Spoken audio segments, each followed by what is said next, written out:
Hi viewers, welcome to Andhraprabha. నేను మీ Uma. Big Boss 4th week elimination ఈరోజు మాస్క్ మ్యాన్ హరీష్ ఎలిమినేట్ అయిపోయాడు. అందరికీ తెలిసిందే మాస్క్ మ్యాన్. అందరినీ చాలా డిఫరెంట్‌గా ఒక కామన్ మ్యాన్ నుంచి వచ్చిన హరీష్ ఈరోజు ఎందుకు ఎలిమినేట్ అయ్యాడు? వాటి రీజన్స్ ఏంటనేది తెలుసుకుందాము. సో తను మెయిన్‌గా తన మాటల్లో కనిపించినంత ఇది గేమ్‌లో కనిపించలేదనేది బాగా కనిపిస్తుంది ఇక్కడ మనం చూసుకుంటే గనక. ఎందుకంటే తను వెళ్ళేటప్పుడు నేను అలా ఉంటాను, ఇట్లా ఉంటాను, నేను మాస్క్‌తోనే ఉంటాను.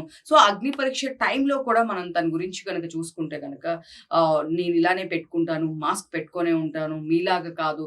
సో అక్కడున్న జడ్జెస్‌తో కూడా నవదీప్‌తో వీళ్ళందరితో కూడా చాలా ఇష్యూస్ అయినాయి. డైరెక్ట్‌గా బిందు మాధవి గారైతే ఎలిమినేషన్ అని చెప్పేసి తీసుకొచ్చి డైరెక్ట్‌గా వేసేసారు. సో మీరు చెప్పేదే నాకు అర్థం కావట్లేదు అని చెప్పేసి చెప్పడం జరిగింది. ఎండ్ ఆఫ్ ది డే ఫైనల్‌గా హౌస్‌లోకి వెళ్ళడం. సో ఫస్ట్ వీక్ వరకు బానే ఉంది. Okay fine. మిగతా వాళ్ళతో పాటు కొంచెం ఆడుతున్నట్టు అనిపించింది. బట్ ఎప్పుడైతే సెకండ్ వీక్ నుంచి తన గేమ్ అనేది అసలు ఎవరికీ ఏం అర్థం కాలేదండి. అసలేం కనిపించలేదు. తను ఓవర్ ఇది ఇచ్చుకోవడం, ఎలివేషన్స్ ఇచ్చుకోవడం, ఓవర్‌గా చెప్పుకోవడం తప్పించి తను గేమ్ పరంగా ఏం ఆడింది లేదు. సో కాకపోతే తనలో ఉండే మైనస్ ఇదైతే, ప్లస్ ఏంటంటే స్ట్రెయిట్ ఫార్వర్డ్. సో 'బిగ్ బాస్'కి వెళ్ళిన అందరూ డెఫినెట్‌గా మాస్క్ వేసుకొని, లేదు అంటే బయటకి ఎలా పోర్ట్రే అవుతుందని చెప్పేసి వాళ్ళు మాట్లాడే ఇది చాలా కంట్రోల్డ్‌గా, మనకి ఫోకస్డ్‌గా కెమెరాలున్నాయి అని చెప్పేసి చాలా ఇదిగా మాట్లాడడం జరిగింది. కానీ హరీష్‌ని చూస్తే కనుక తను ఎక్కడా అలాంటిది చేయలేదు. కానీ తను మాట్లాడినప్పుడు వేరే వాళ్ళు మాట్లాడినప్పుడు జోక్స్ కాదు అని చెప్పేసి చాలా సీరియస్ అయిన విషయాలు కూడా ఉన్నాయి. మనం చూసుకుంటే గనుక ఇమాన్యుయల్ తను ఇద్దరు కలిసి గుండు అన్న దాని గురించి మాట్లాడిన దాని గురించి కూడా నేను సారీ చెప్పాను. అయితే జోయల్‌గా అన్నాను. ఇంతకు ముందు చాలా సార్లు అన్నాను. బట్ మీరు ఇప్పుడే ఇలా మాట్లాడడం కరెక్ట్ కాదు అన్నప్పుడు నేను ఇప్పుడే అడ్రెస్ చేశాను. నేను ఇప్పుడే పర్టిక్యులర్‌గా అబ్జర్వ్ చేశాను. సో నేను కూడా అనాల్సినవి అనేసి సారీ చెప్తే నువ్వు ఊరుకుంటావా? నేను కూడా అలా చెప్పాలా? అంటే దానికి కూడా ఇమాన్యుయల్ చెప్పడం జరిగింది. మీరు ఇప్పుడు అదే ఆర్గ్యూ చేస్తున్నారు అని చెప్పి. సో ఏదేమైనా సరే ఇలాంటి ఒక్కొక్కటి చాలా రీజన్స్ ఉన్నప్పటికీ తనకి ఏలు తెగిందని చెప్పేసి, కాలు నొప్పని, చేయి నొప్పని ఇలా డిఫరెంట్ రీజన్స్ చెప్తూ కానీ గేమ్ ఆడేదైతే ఎవరికీ ఎక్కడ కనిపించలేదు. ఇదైతే ఫస్ట్ నెగెటివ్. ఇంకొకటేంటంటే తన నుంచి బయట తనని ఎక్కువ డిఫెండ్ చేసేవాళ్ళు ఎవరు లేరు. సో మిగతా వాళ్ళందరికీ సంజన గారికి గానీ, ఫ్లోరా గారికి గానీ, సో ఎవ్వరికైనా శ్రీజ, దమ్ము వీళ్ళందరికీ బయట ఔట్ సైడ్ డిఫెండ్ చేయడానికి చాలా బావున్నారు. అండ్ ప్రాక్టికల్‌గా, ఫ్రాంక్‌గా చెప్పాలి అంటే పీఆర్ టీమ్. సో తనకి సపోర్ట్ చేసేవాళ్ళు ఎలాంటి వాళ్ళు బయటైతే లేరు. సో లోపల కూడా తన చాలా ఎక్స్‌పెక్టేషన్స్‌తో లోపలికెళ్ళాడు. ఒక కామన్ మ్యాన్ అయ్యుండి, లేదు నేను ఇలా ఆడతాను, కామన్ మ్యాన్ నేను. సో నాకెలాంటి సెలబ్రిటీ స్టేటస్ లేకోకుండా చాలా కామన్ మ్యాన్ అని చెప్పేసి తను చాలా బిల్డప్ ఇచ్చుకుంటూ లోపలికెళ్ళాడు. సో మనకి బిఫోర్ జరిగిన మనం ఇంటర్వ్యూస్ చూడొచ్చు. అన్నిట్లో కూడా తను చెప్పిన విషయం ఒకటే. ఏంటి అంటే నేను సెలబ్రిటీని కాదు, కామన్ మ్యాన్‌ని. కానీ మన విషయం చూసుకుంటే గనక ఆయన ఎక్కడ గేమ్ అనేది కనిపించలేదు. సో అందుకే ఈ వీక్ ఎలిమినేట్ అవ్వడం జరిగింది. సో మనం చూసుకుంటే మిగతా వాళ్ళందరికీ ఫ్యాన్ బేస్ చాలా ఉంది. ఫ్లోరాకి గానీ, అండ్ నెక్స్ట్ శ్రీజ, దమ్ముకి కానీ వీళ్ళందరికీ, సంజన గారికి ఎస్పెషల్లీ సంజన గారికి చాలా మంచి పీఆర్ టీమ్ ఉంది మనం చూసుకుంటే గనక.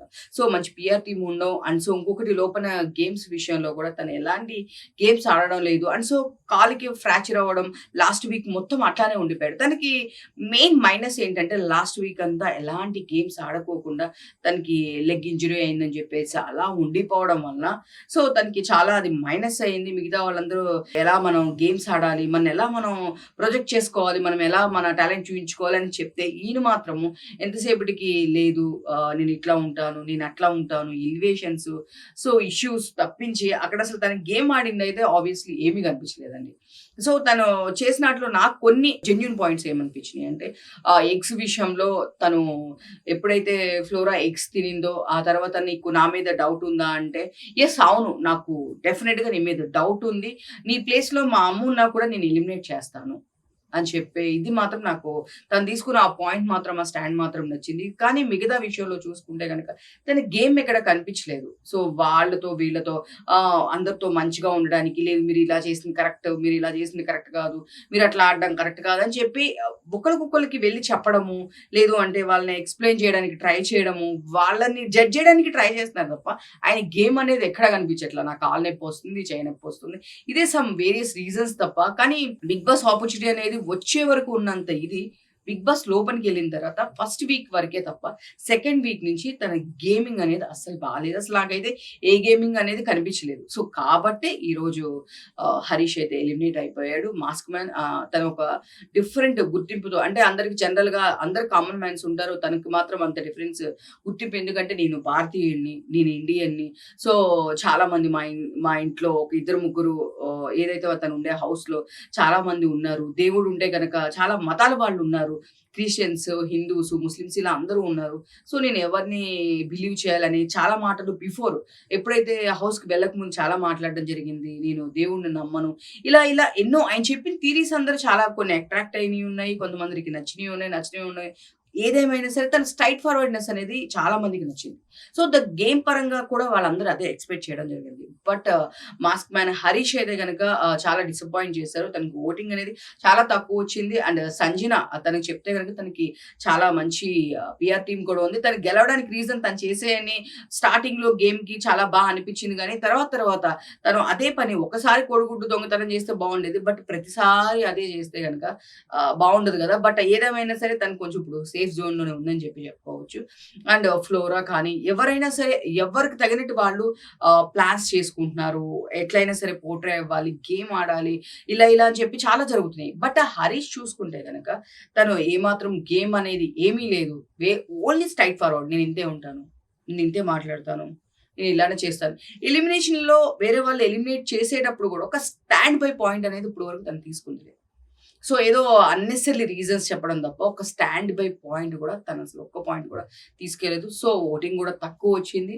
సో, అందుకే యాజ్ యూజువల్ అందరూ చాలా మంది ఇంకొక తీసుకున్న పాయింట్ ఏంటంటే, అందరూ కలిసి టార్గెట్ చేశారనే ఒక పాయింట్ కూడా వినిపిస్తుంది మనకి. ఏంటి అంటే, ఎవరైతే హౌస్‌లో మిగతా కంటెస్టెంట్‌లు అందరూ ఎవరు ఉన్నారో, వాళ్ళందరూ కలిసి టార్గెట్ చేశారు. మీరు చూడొచ్చు ఆ టాస్క్‌లో ఎవరైతే వద్దనుకుంటున్నారో, జస్ట్ ఇలా చేసేయండి. ఎవరైతే వద్దని మీరు అనుకుంటున్నారో అని చెప్పేసి డంప్ చేయండి అని చెప్పేసి నాగార్జున గారు ఒక టాస్క్ కూడా ఇవ్వడం జరిగింది. సో, అది చూసుకుంటే గనక కావాలని టార్గెట్ చేశారు. హౌస్ అందరూ హరీష్‌ని టార్గెట్ చేశారు అన్న ఇది కూడా వినిపిస్తుంది. కాకపోతే మరో పక్కన తను లాస్ట్ వీక్ మొత్తం ఏ గేమ్స్ ఏమి ఆడకపోవడం వలన తను ఈరోజు బయటకొచ్చేసాడు. సో, చూద్దాం డబుల్ ఎలిమినేషన్ అన్నారు. బట్ ఇక్కడ చూసుకుంటే గనక సింగిల్ ఎలిమినేషనే. మాస్క్ మ్యాన్ హరీష్ ఈరోజు ఎలిమినేట్ అయిపోయి మన ముందుకొచ్చేసాడు.